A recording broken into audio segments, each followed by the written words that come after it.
It's not every day someone bankrupts the oldest bank in England. But in the mid-90s, Nick Leeson did just that. After being appointed to a high-level position within Barings Bank, Leeson developed a habit of losing his employer's money through absolutely bad trades. He then just covered up his mistakes. This worked for a little while, but can anyone secretly cover up a mind-boggling $1.3 billion loss? Leeson's scam is like no other because of the historical significance of Barings Bank. It was first founded in 1762 by Sir Francis Baring, who ran the bank into the 19th century. They started as a wool trading firm, as it was the Baring family business. As the years went on, they expanded their services to accommodate the ongoing evolution of international trade. In 1802, they got involved in the largest land acquisition in history, when they helped facilitate the Louisiana Purchase.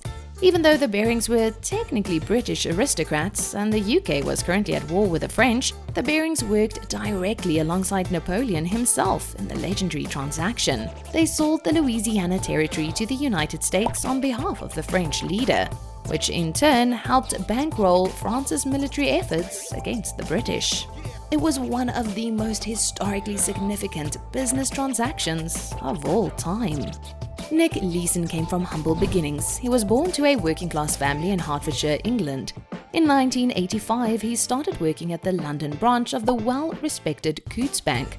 Although he was just a clerk at this point, Leeson's job at Coutts was a necessary first step into the world of banking. With a couple of years of bank experience under his belt, Leeson moved to the futures and options back office of Morgan Stanley in 1987. He parlayed that position into an opportunity to join Barings Bank 2 years later. He still hadn't been able to crack the coveted front office, but he was now working for the United Kingdom's oldest investment bank. His initial involvement with Barings was as a clerk, making roughly £12,000 a year, but his hard work and loyalty soon paid off. He was given more and more responsibility as time went on and was sent abroad to troubleshoot Barings' office in Indonesia.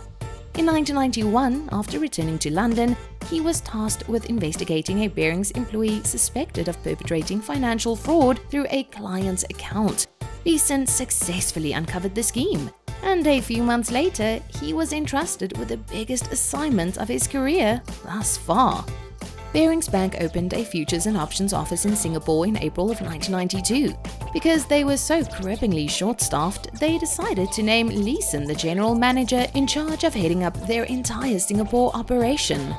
In this post, Leeson would eventually carry out the billion-dollar fraud that rocked the United Kingdom to its core. By the time Nick Leeson entered the picture in the early 90s, Barings Bank had already cemented its place in the history books and was the oldest UK merchant bank still standing. Leeson worked his way up to oversee Barings' day-to-day activities in Singapore. He was given this prestigious position despite being denied a broker's license in London because of some inconsistencies in his application. That inconsistency he failed to report was committing fraud. He neglected to report a judgment that had been made against him previously by National Westminster Bank. Both Leeson and Barings itself chose not to mention that detail when he applied for his license in Singapore, which he received. This should have been a major red flag to Barings. Leeson was already a fraudster before he ever made his first trade. But even so, he was eventually entrusted with an entire division of the bank. However, at first, it seemed Barings' risky move with Leeson was paying off. They reported massive profits for the Singapore office with Leeson. In 1994 alone, Leeson made somewhere between $20 and $35 million for the bank through his trading. That £12,000 salary he had started out with had ballooned into the hundreds of thousands, not to mention the millions in bonuses he was bringing in as well. While Leeson and his team were recording tremendous figures on their official reports, they were cooking those numbers a bit, or rather, a lot. It began after one of Leeson's junior reports made a simple but crucial mistake. It was a particularly hectic day on the stock exchange floor in Singapore. A Barings junior trader accidentally sold her customers shares instead of buying more. Leeson noticed the inconsistency in their numbers and brought it to his supervisor's attention. His boss sent him off to fire the careless trader who had mishandled the transaction. But that never actually happened. Instead of sacking the employee, Leeson decided to sweep the error under the rug by logging it into error account 88888. The number 8 represents good fortune in Asian culture. The error account was originally opened at the request of Barings' London office. They wanted Leeson to use it to keep track of trading discrepancies that weren't significant enough to bother the main office with. This wasn't exactly a trivial mistake, however. The assistant's blunder would cost the bank tens of thousands of dollars to rectify. But instead of dealing with all that, Leeson decided to make it all disappear, at least for the time being. The bleeding cash didn't stop after that one slip-up. Leeson started operating as a rogue trader and he began abusing his power. At first, Leeson was just trying to make up for the money they had lost by performing off-the-books trades to earn extra cash. Unfortunately, this only exacerbated the problem. His reckless gambling made the hole deeper, and the error account was now full of losses and mistakes that Leeson was desperately trying to keep secret from Barings. He wasn't exactly making safe bets either. These were Hail Mary attempts to get the bank's money back. Leeson was, figuratively, taking his employer's cash to Vegas and betting on black on the roulette wheel. The error account's losses were piling up at this point thanks to Leeson's simple strategy. He was essentially on a martingale system. He would roughly double the amount of money he had put to risk to cover up the trades gone wrong in order to recoup the losses. This aggressive plan of action allowed him to recoup a £6 million loss at one point in 1993. But it wasn't long before the negative balance sheets came back. By the end of 1994, Leeson gambled his way into around £250 million worth of debt in the form of unresolved mistakes in his error account.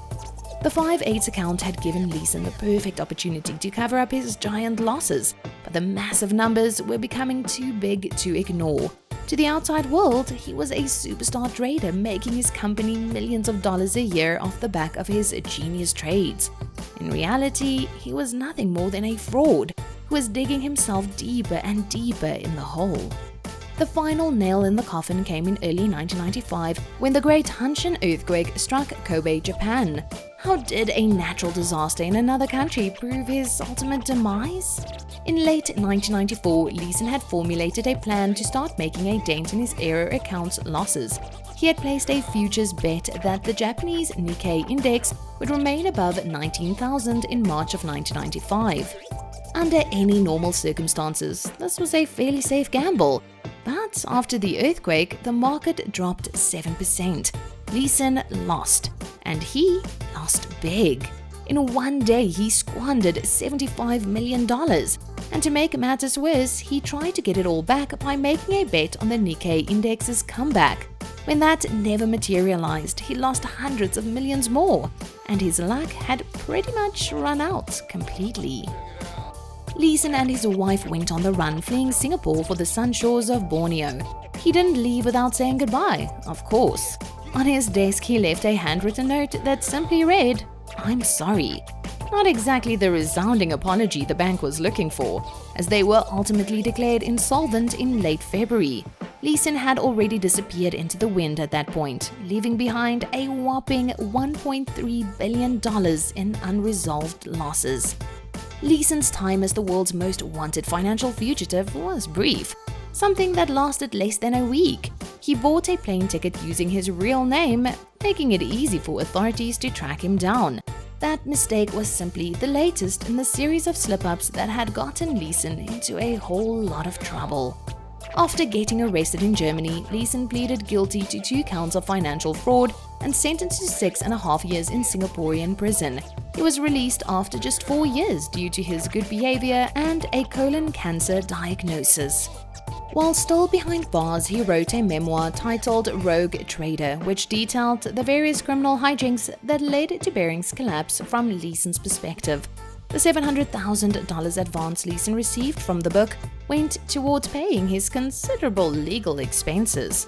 He used the book to tell his side of the story. In it, he swears up and down that he never took advantage of the 5/8 account for his gain, and that it was solely used to cover up his team's mistakes. Investigators went on to find millions of dollars stashed in multiple bank accounts tied directly to Leeson, which certainly calls these claims into question. It was hard not to question Barings Bank itself and the role the firm played in allowing Leeson to perpetuate the enormous scam. Why did they keep supplying him millions and millions of dollars to do with whatever he pleased entirely unsupervised? Leeson himself has a theory on that subject.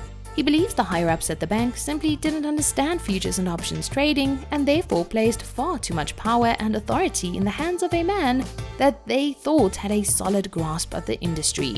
Whatever the reason for their unconditional trust in Leeson was, it ended up costing England's oldest bank everything. Let us know in the comment section what's the best trade you've ever made. Click to watch one of these next videos.